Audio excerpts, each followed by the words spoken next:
Amarran Oromo wayya golole Ari martu fashkari zirbitole Adabon tiptu kamna Naboti radale golole Amarran Oromo wayya golole Ari martu fashkari zirbitole Adabon tiptu kamna Naboti radale golole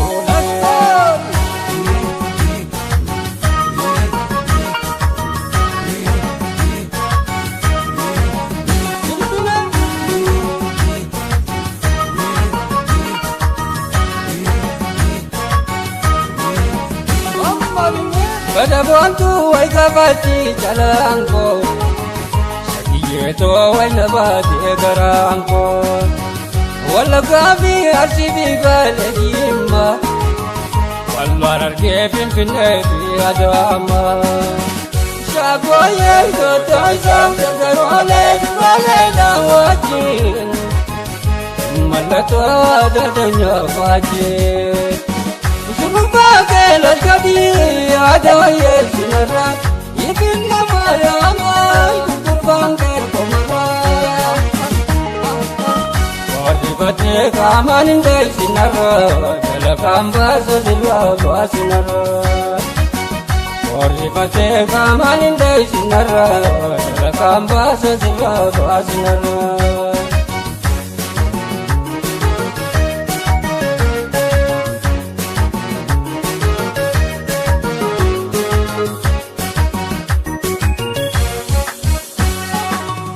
Amarran Oromo wayya golole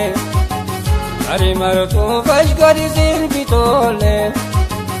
Adabon tiptu kamna Naboti radale golole Amarran Oromo wayya golole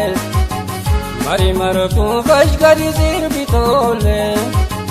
Adabon tiptu kamna Naboti radale golole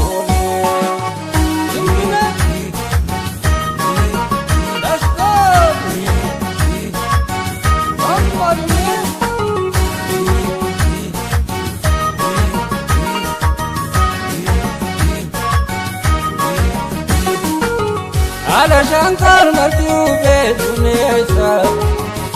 Situ toya uji samikesa Kontaral ke situ ada midesa Ada sapunta kemakenya cinta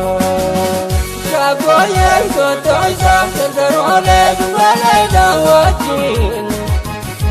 Malato dadanya fajin Bagel kadi ada yesinara Ikin nama yamai kurban kerkomara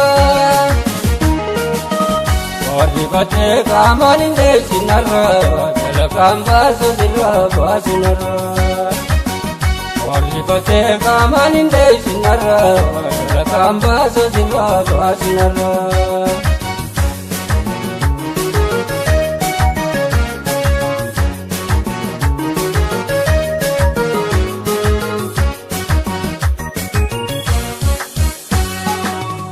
Amarran Oromo wayya golole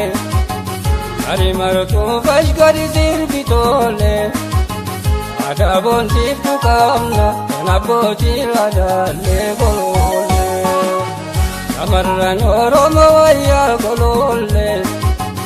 Ari martu fashkari zirbitole Adabon tiptu kamna Naboti radale golole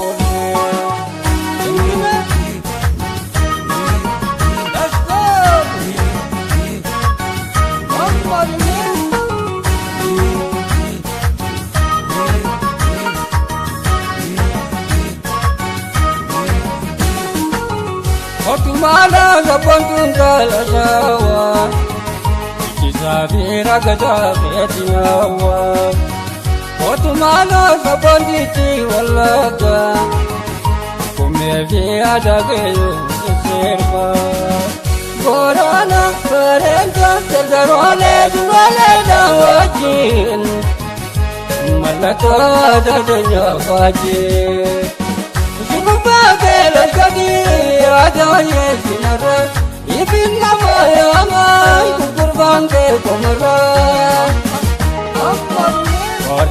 Orifate kamanin desinarra Telakam basa dilwa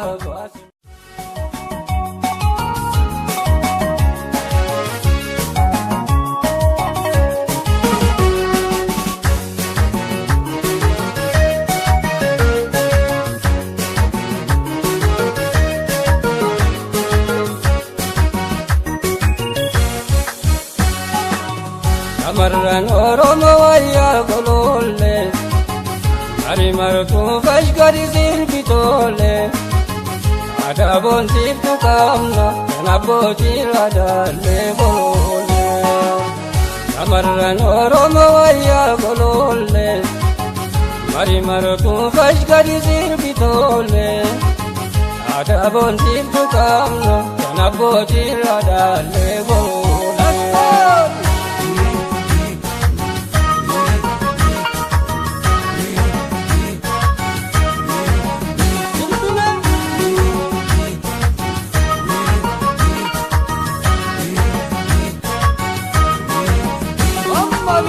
Badabantu ay kabati jalanko Sagiyeto ay nabati garanko Wala gabi arsibi baladima Walwar argefin pinebi adama Shagoye gotay sam tagarole Wale dawajin Malato adadanya wajin Sumpake lalkadi adaye sinara Yekin namayama kurbangker komara Orifate kamanin del sinara Telakam basa dilwa sinara Orifate kamanin del sinara Telakam basa